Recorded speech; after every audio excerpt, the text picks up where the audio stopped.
Guys, we're going to switch gears because Graham Elwood is here. We're doing this live. Graham, what's up, buddy? You're on the air. What's up, dude? I've got my Batman mug full of some delicious loose leaf green tea. I got my Ramones mug full of coffee. Nice. This is how Ron and I interact on the road. Coffee and tea. Coffee and tea and discussions.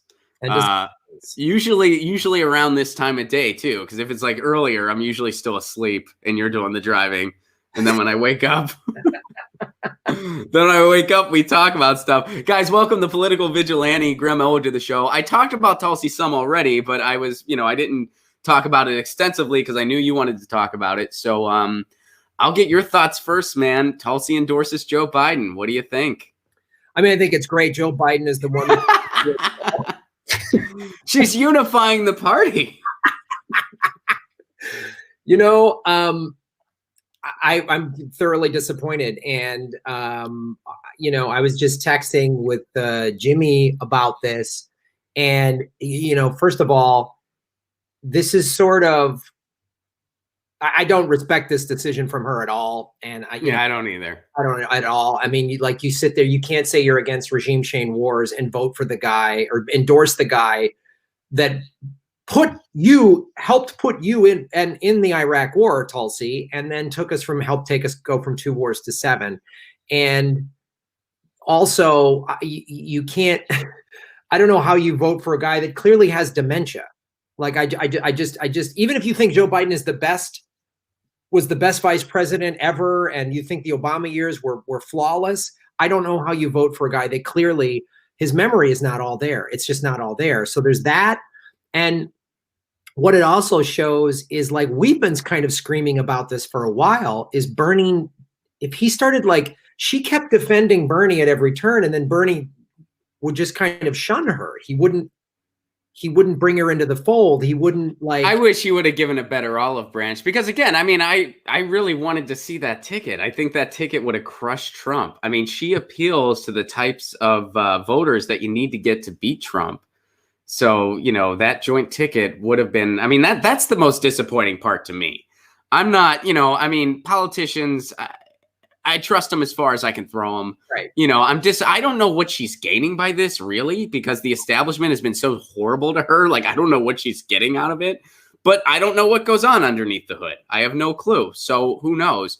But, now that ticket's for sure not going to happen, which I think is a bummer, because I think it would have beat Trump. And at the end of the day, of course, I want to beat Trump, but I don't want to beat Trump with a nicer talking Trump. And that's not going to beat Trump anyway. I know it's really preposterous. So it's like they kept waiting, the Tulsi camp kept waiting for Bernie, and he never did. And it really goes to the bigger issue of, and I had an interview with this woman, Jackie Salet, who's the president of independentvoter.org, who's been working in independent politics for 20 years or more. And she's just like, this notion that you can pull the Democratic Party to the left never works. It never works. Lefty progressives, we need to leave. We need to leave this party, because even AOC is starting to buckle to Pelosi. I mean, and the thing that I've said, that you've said, I've never been like, this is my guy, or I'm a Tulsi tell it ride or die, or Bernie ride or die.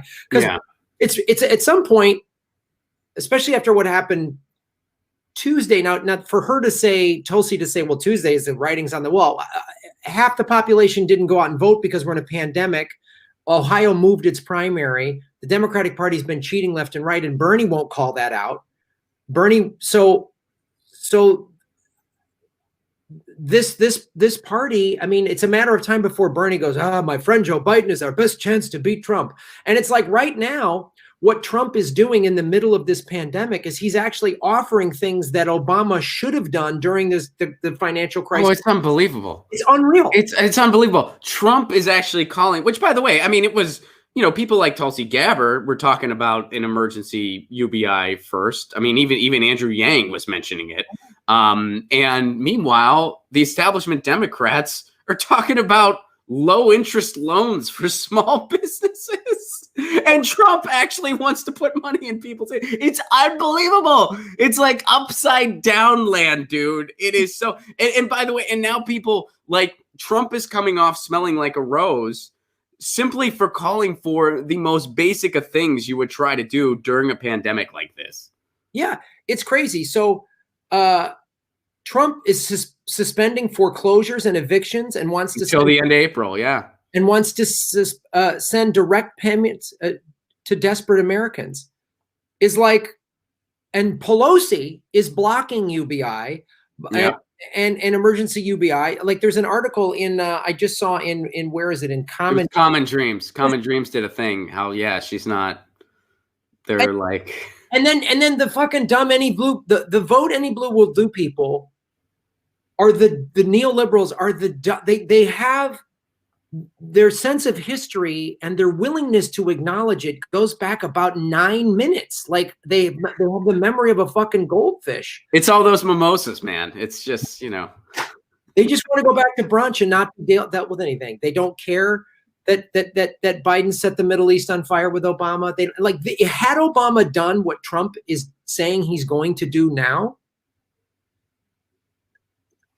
no, the Democrats would have never lost. I mean, if Obama would have come in and said this which we all said, we're like, the Republicans created this, Bush created this financial crisis in the banks, and had Obama come in and been the FDR that we wanted him to be, and given everybody, 6 million people would have stayed in their homes. I mean, I remember somebody, my accountant crunched the numbers and all the money that was given, the trillions of whatever, $1.4 trillion or whatever that was between Bush and Obama that was given to the banks. And he goes, Graham, you could have given every adult in America $70,000. And imagine if we all would have gotten $70,000, everyone would have stayed in their home and the money would have gotten to the banks eventually because everyone would have gotten their mortgage current. They would have paid off their car loans. They would have paid off their credit cards and still probably would have had some money left over. And the banks would have gotten their money. Everyone would have gotten money. And now Trump is going to do, like, Trump is out-lefting the Democratic Party. Donald Trump, who made fun of a Gold Star family, who is racist, xenophobic, is lefting the Democratic Party. It just shows where our Overton window's at, dude. I mean, it just shows like our Overton window is so ridiculous. But that's like the political spectrum bubble for anyone. I know that term's kind of weird, but yeah, I mean, it's so far to the right, and I remember I said this on a centrist show, and the host, who is a friend of mine, but rolled her eyes at me. And what I said was, I was just like, when is this going to stop? When is it going to stop? Is it going to get to the point where a Democrat looks like Donald Trump and a Republican is an actual Nazi? Is that where it's going to stop? By the way, guess what? We got a lot of Democrats that look like Donald Trump, and an actual neo-Nazi ran under the Republican ticket in Illinois recently. So we're there. It's gotten there. It's like, and this is what blew no matter who. This is where it gets you at the end of the day. It's like, and when Bernie eventually endorses Biden, and I publicly say, nope, I won't. I know I'm going to take a ton of shit. I already am getting it from friends of mine on social media. I know I'm going to lose more friendships because we're not voting for Biden. Yeah, I know I will. Really? Those are some fair weather friends. They're dumbass friends like that. I've had people, friends of mine, comedians, well, I'm no longer friends with them, who are just like, oh yeah, you should have just paid your mortgage or whatever. That's when I talk about me personally losing my house. And I'm like, I lost money, as did millions of Americans, from a global recession. Like, show business shut down. I was making a lot of money doing Christmas parties. That all shut down in the December of 2008. I lost thousands of, like, everything was brutal. I lost money. Like you would do a lot of stand-up at Christmas parties? Yeah. Offices would hire me. This is when I was. It was an actual corporate gig. It wasn't like. Yeah, Christmas gig. Yeah, corporate gig. Okay. Every year for 15 years, I did. My December was filled with corporate parties. Yeah. When I did the game shows, I got even more of them. And I played a lot of casinos, and so casinos would have Christmas parties, and then this happened to me. Like, a guy had a business, they would see me headlining in a casino or something and say, and they would hire me. I'd make, in one night I could make what you would make in a week or sometimes even a month.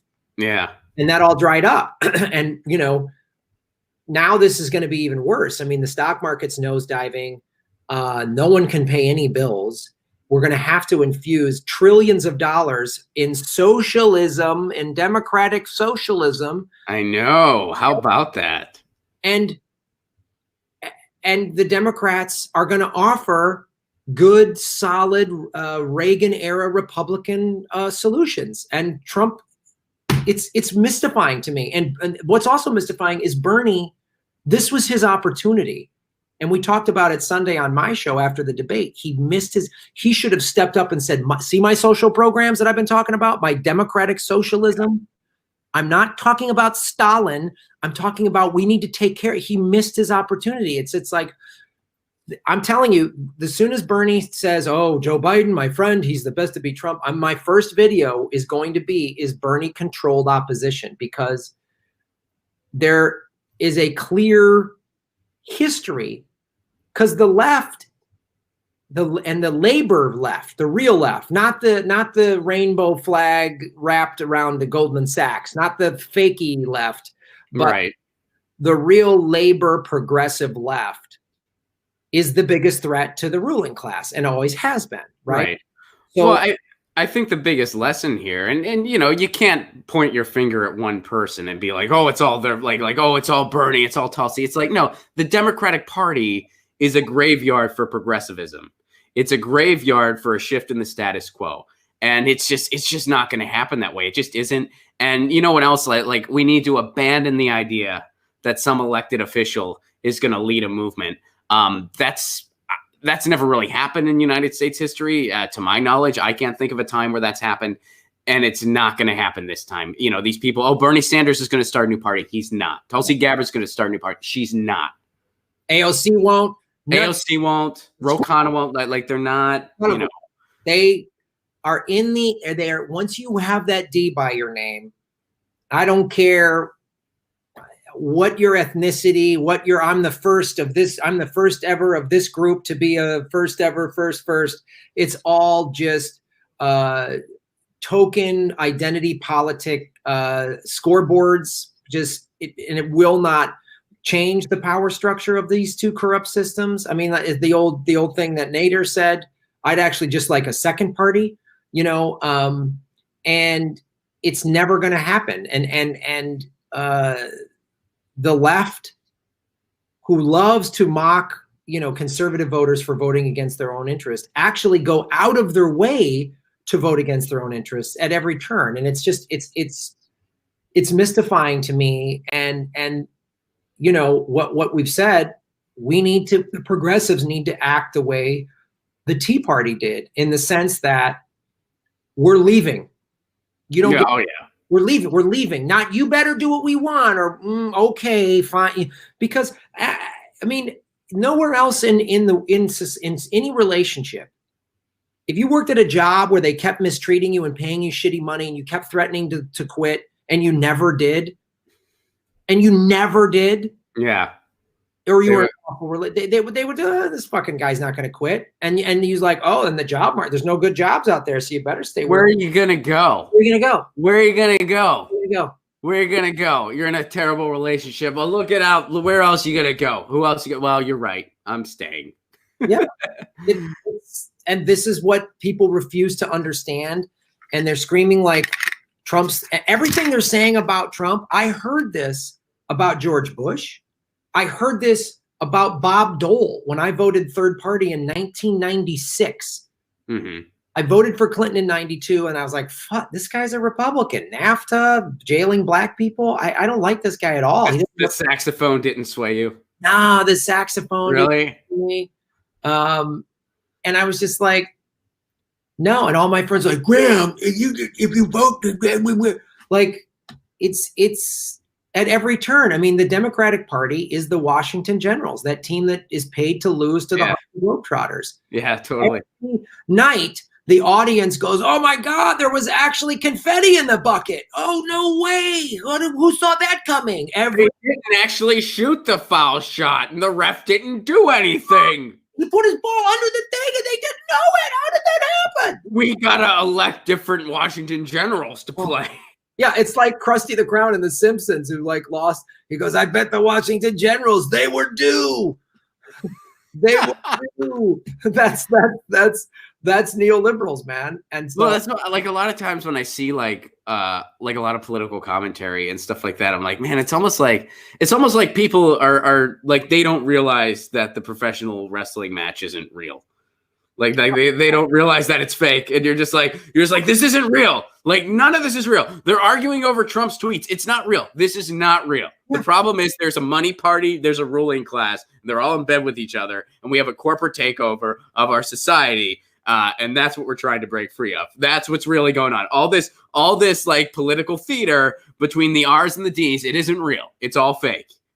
Yeah, and all of us, we weren't naive that thinking, our elections are great and electoral politics were saved the day. We all kind of held a thin thread of hope, like, well, if we really overwhelm them, right, Bernie maybe could get the nomination, and then if he picks a real solid VP candidate like Tulsi or Nina, then he could beat Trump, and then all of these policies that we want, that we need to have, are going to happen. None of us were naive. We have a better chance of them happening. I mean, it's like one of those things. Bernie, I mean, if he wins, he's still going to be fighting the entire Congress. He'll be fighting the entire media, the same thing he's doing now. So it's like, if he can't look outside and see a big movement behind him, that presidency wouldn't be effective. So, I mean, it's one of those things. Like I've said before, if Bernie is our next president, I get to celebrate for 2 nights, then I put on a yellow vest. If Bernie's not our next president, I just put on the yellow vest immediately. Yeah, that's it. Yeah, and that's what we really need to do here, because I mean, what this COVID-19 is showing is, do you see how dangerous capitalism is? Do you see how dangerous it is? We're all just, this pandemic shows up and no one can work, no one can pay their bills, we have a for-profit healthcare system that can't handle it. I mean, we're a week or 2 away from having really spikes in numbers. Like, really, like, and I thought only in socialism could the shelves be bare at a grocery store. Oh, I know. I thought that only happened in socialism. I know, that's what they kept telling us. This is what no, this is capitalism. And when you raise a society to just be rugged individualists, like in Italy, I was told, the shelves weren't empty. They didn't hoard stuff because they were looking out for one another.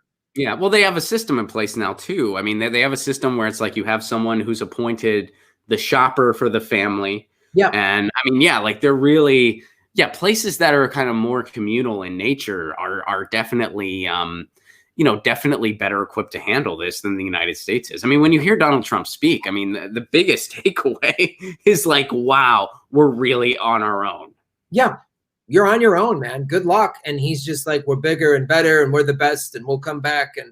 And when those doctors speak, I want to hear what they have to say, because they're actually using data and research and science. And they're telling us real-time information. And they just keep saying, we need to analyze more data. We need data from China. We need data from Italy. We need data from South Korea. Because, and we're going to get on the other side of this. The numbers have come down in all those other countries, or maybe not Italy yet, but in South Korea and Japan and China, they've all started to come down. So we will come on the other side of this. But if we don't have a system in place, and this is again where Bernie dropped the ball at the debate, Joe's like, we need to deal with this now, and Bernie, this is why my first video when Bernie endorses Biden is Bernie controlled opposition, because it really feels like it's this was this opportunity. If he really was about this movement behind him and changing things and a revolution, he would have shown the world, and America especially, on Sunday, I'm the guy to lead us through this. These neoliberal policies, but he won't do it. So that's what, because there's going to be another pandemic. I mean, there's going to be, it takes 12 to 18 months to find a vaccine in general. I mean, some people say, oh, Israel's got one or whatever. Yeah, maybe, but and I'm just repeating what research scientists say who work in this. So you would repeat what the scientists say, Greg. I know. You commie hippie. You would repeat what the scientists are saying. I know. If I don't hear it from Alex Jones, I don't know if it's true or not. That's what I know. Yeah, somebody posted like when they get a vaccine for COVID-19, the anti-vaxxers need to stick to their guns and not take it. So. I actually wish they would take it. I wish they would just take the vaccine. That's what I want to see happen. But no, what was I going to say? I had a thought on that, and I kind of lost it. I think that, well, Joe Biden, by the way, I don't know if you saw this, he already sided with Big Pharma when it comes to the forthcoming corona vaccine. Like, he already sided with Big Pharma. Like, the government was trying to push through policy so that they would have a lot of control over the vaccine to make it available and mass produce it and make sure everyone gets it. Joe Biden against that. He's already working against people getting the vaccine. Already. We're about 12 to 18 months away. Already. Joe Biden. Showing where that you think that guy's going to handle a pandemic well? I mean, literally, if this wasn't the perfect opportunity to go, this is why we absolutely need Medicare for all. We need free healthcare for everybody. We need and have a system in place to handle one of these pandemics when they happen again. Like, we need all of this ready to go in place. And this is why we need Medicare for all. This is why we got to get rid of a for-profit healthcare system. And people are going to, it's you get the government you deserve. So the neoliberals think Joe Biden is somehow better than Trump. Good. You're going to get a shitty healthcare system. You get the government that you deserve. And they're so dumb that they just keep blaming and they won't refuse to everyone was like, all these people like, I would have voted for Bernie if he was the nominee. And I'm like, great. I'm an independent. The Democratic Party doesn't own my vote. And explain to me how you just refuse to acknowledge the cheating. Bernie got the popular vote in the first 3 states. This is the first time in 64 years that someone has won. Yeah. All these first 3 states. And then all these exit polls don't add up. And then all these policy polls, all these people are from Medicare for all. Were they all totally mixed up and thought that Biden was the guy for it? Biden, who you have on, all these people want Medicare for all. So they went and they voted for the guy who promised he would veto it. I know it's You sure? It's really, ultimately it's like, getting back to topic. It's this just shows Tulsi doing this. I don't have faith or trust in her. I don't. And if Bernie tells me to back Joe Biden, which he said he would, and he's well, they all said they would get behind the eventual nominee. So, once Bernie drops, there is no one else, if and when Bernie drops. So, yeah, of course he would get behind Joe Biden. Yeah, and I just refused. Yeah, we're going to be the outliers. But, if this pandemic subsides and there's a convention in Milwaukee, Movement for a People's Party is having a convention across the street. So I'm going to be at that convention because the Democratic Party, can go fuck itself. And I will spend the majority of my time on my show saying, get out of the Democratic Party. Oh yeah. It's a shame that we're a couple years behind now because 2017 was the prime opportunity to really do that. And, we were waiting for someone with the political acumen in the electoral politics world to say yes, and nobody did. Bernie said no. Tulsi said no. They all said no. And that's not going to change. So I don't know. But the problem is that we don't have kind of one unified movement. We don't have one unified voice. And our numbers are not that big. If we had one unified voice, one unified movement, then it would be easier for our numbers to grow. But dude, I don't have the fix for all that. None of us do. It's not a very easy solvable problem, but it's our only shot. No, it's true. It's like there isn't. And what we said, it was 2 years ago, 3 years ago when, had we and you need big name people to come together and had all these people unified and Bernie and Tulsi. And even if you brought over like Jill Stein and Gary Johnson and unified a real independent party that dealt with labor and all these other things. I mean, I think you have to, and this is the thing, going back to this interview I did with Jackie Salet from independentvoter.org, was she goes, you got to build kind of coalitions that don't make a lot of sense, that seem weird at first. You got to get like libertarians and Greens and real big lefties, and you got to align them along, they'll find the lines of common ground, labor, anti-intervention, stuff like that, and line up and build coalitions on that. And I think, a third party that needs to be really built on labor. I mean, you and I have talked about this. There's a lot about the Green Party we like, but there's also just some Green Party problems. Some of it seems like a lot of the people within the Green Party, not Jill Stein, she's amazing, but other people seem like they're just like, they left the Democratic Party years ago, and so it's just this sort of token gesture. I'm a Green. I'm not going to really try to win. I know we can't win, so. Well, I think if they, and it looks like Howie Hawkins is going to be the nominee, and I think that is a huge missed opportunity. I don't know if you have,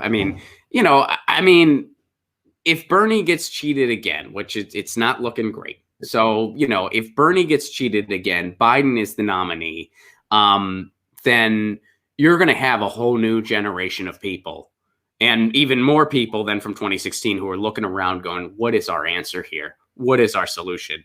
And if the Green Party were to run somebody who was really against the grain, who wasn't going to repeat CIA talking points on Russia, especially knowing what their colleague Jill Stein went through and doing it anyway and refusing to apologize publicly to her, if they got somebody young and somebody, with a lot of ideas and somebody who could really mobilize and inspire people, they could really widen their tent. I mean, to me, it's like, if Bernie gets cheated and Biden's the nominee and the Green Party runs Howie Hawkins, that's the equivalent of a comedian doing their open mic set for a TV appearance. Yeah, the Russia stuff from Howie Hawkins is really like, I can't. And it's just, that's sort of the problem. He is just sort of typical of the problem of the Green Party, is it's just that. It's just, he's just not as much of a neoliberal. And that's the problem. The Green Party just can't be this, thing at farmers markets, in hippie towns with their little booth. But they, at the end of the day, they still are, think Russia was bad and they don't want to really get after it. Like, so I think, Movement for a People's Party, and the Movement for a People's Party, what it needs to do is go and get Greens and libertarians. That's the thing. Yeah. I mean, that's the thing. It's like you really, and when I was at the Convergence conference, I was inspired because there were, it was Nick Brana and all those people, but there were also, Jill Stein was there, Greens were there, Cornel West was there. The SA was there, the DSA was there, and people were talking and people were exchanging ideas. The libertarians were there. And what a lot of us found out was like, we all have more in common than we realize.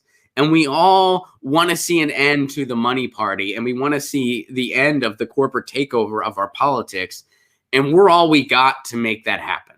So, Yeah, we have a completely broken political system, an election system, and we are a right-wing country. I mean, we are a right-wing conservative country. Yeah, I mean, I think even conservative. I would say we are kind of a far-right, borderline fascist. I think we're closest to fascist authoritarianism than anything else, as far as how far right we are. Yeah, it's true. And Americans don't. They think they always talk about what the authoritarian countries like China. China does a lot of authoritarian stuff, but we refuse to acknowledge our own authoritarian stuff. I mean, when I went to China, I've been to China several times to do stand-up. When I went to Russia, I heard all these, and I would always say to people, I go, well, we spend the most money on surveillance. But I can go to any website I want. Really? Facebook just shut down after They're censoring pro-Bernie articles. Facebook is censoring. They're saying, it was just a glitch. That's how they explain the coronavirus thing. Oh, it's just a glitch. I actually just covered that story before you came on here. I covered the story. Matt Orfala was sharing that screenshot. Someone shared a pro-Bernie article. It got flagged as spam. You know, it's one of those things where we're letting Silicon Valley decide. What I said, it's the equivalent of being like, hey, this person's going to teach a martial arts class now. Why? Because they were a programmer for Mortal Kombat. they're gonna teach karate.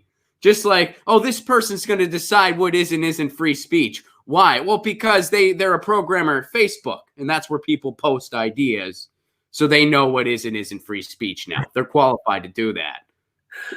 I mean, Mortal Kombat's pretty sick, though. You know what I mean? Like, oh, dude, that not a bash against Mortal Kombat. It's just I'm just saying, in real martial arts, you can't throw a lightning ball at somebody.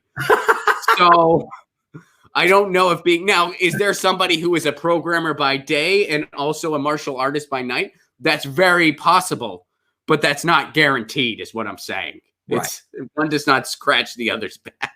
Yeah, and I'd love to see somebody develop a lightning ball move. I'd love to be able to see that. Like, I'd love to be able to see it. Well, dude, I'm gonna roll. I know you got more. Thanks for stopping by. I appreciate it. It's nice to ECU, because we're all in bunkers, and it's pretty. I'm getting, dude. I will say this. I realize I'm not as much of an introvert as I thought I was, because I'm really ready to just, and I get it. I mean, we're all doing what we have to do. I'm not trying to be like, but I miss the world. I really do. It's a fair, I live alone, and I need my space and my privacy. And I'm really seeing, like, I didn't realize what, like, shaking hands and hugging people on a daily basis meant. Dude, I mean, well, there's all kinds of studies about that. Like, it really, like if you don't get to hug people regularly, you're just, you can get a cat. Yeah, I got one of those. I got, my wife's here, my cat's here. That does help. I mean, it really does help. I mean, I can imagine. I live alone, and it's like all of a sudden doing shows and all these other, like, groups I'm a part of that I hang out with, and these people that I can't. We're, some of these things we're doing phone meetings and stuff, which is great to stay connected. But man, it's really I'm really noticing it, and I'm really like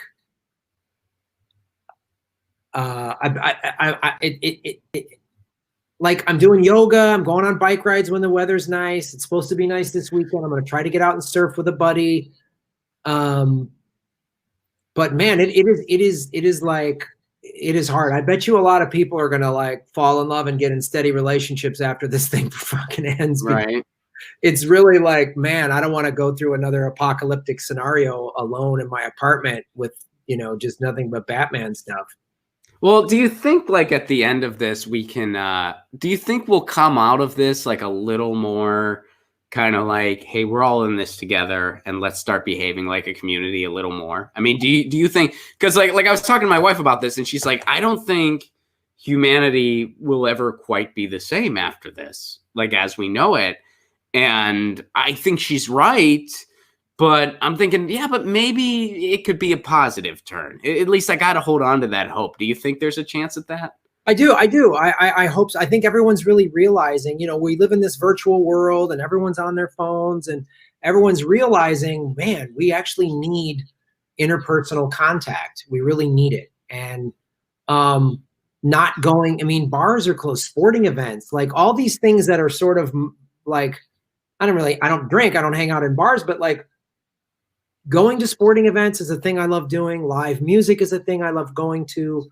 Just taking a break from all the politics and just watching sports highlights. And I can't, there's none of that. So it's like, the Tom Brady going to the Tampa Bay Buccaneers. I don't really watch football anymore. I was like, oh shit. And called my buddy, and we had to talk about, is he going to win, or what's Belichick? And just to have a dumb sport talk conversation, right, versus this, like, the world's ending. So I got to believe, I agree with you and Caitlin that there are going to be, this has never happened before.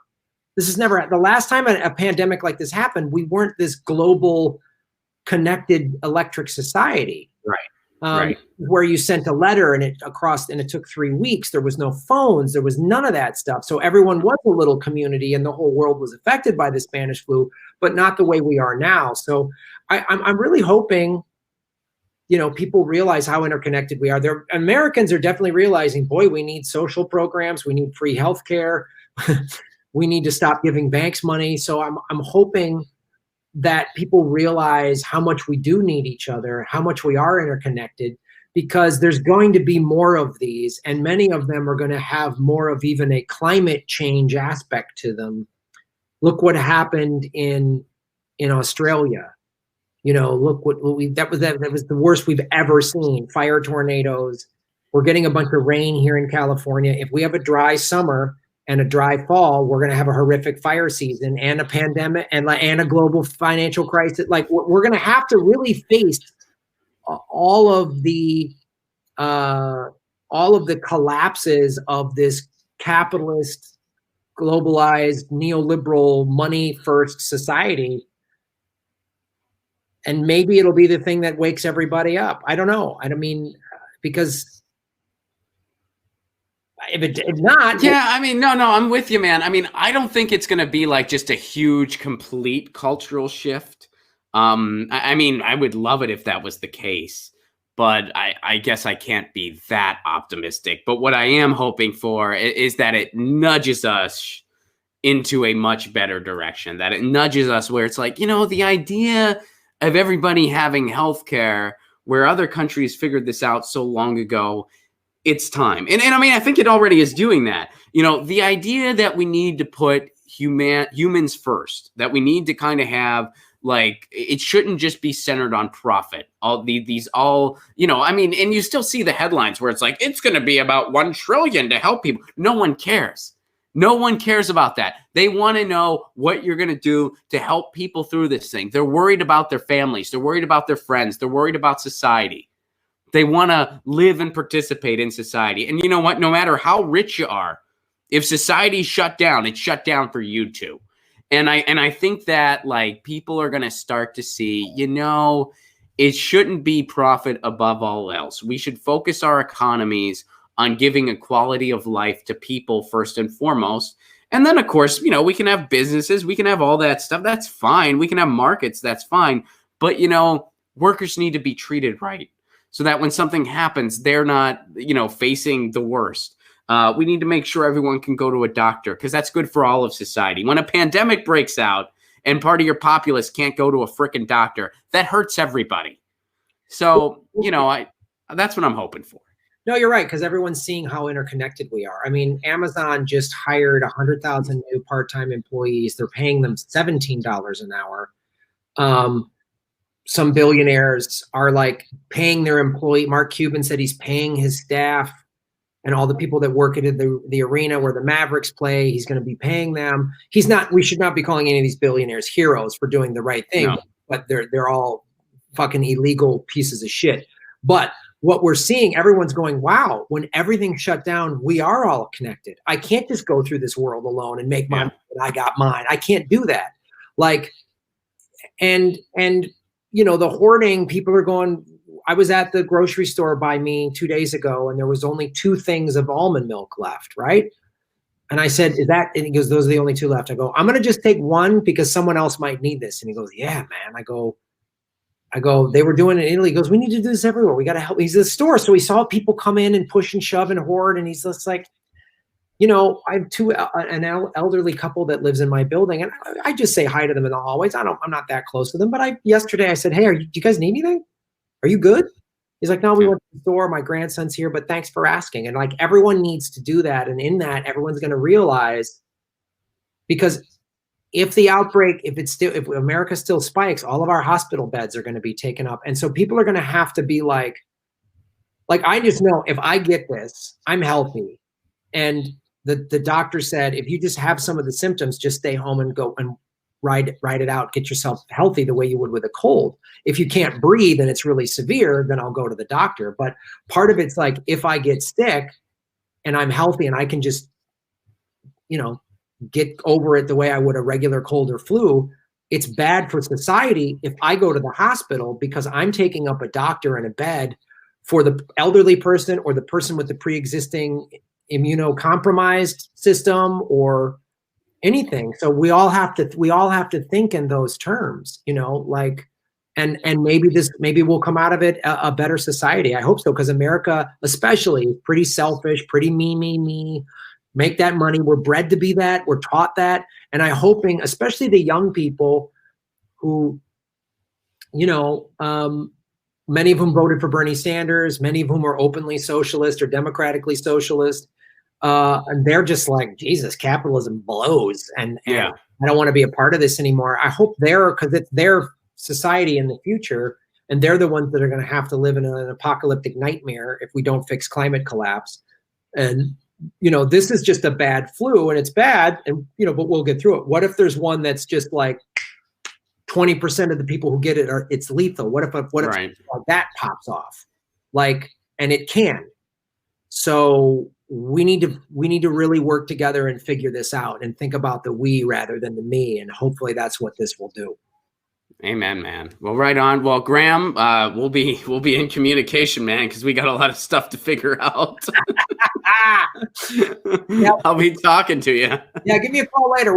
I got some ideas of some stuff to do. So all right, cool. So thanks, everybody, and shave your knuckles for justice.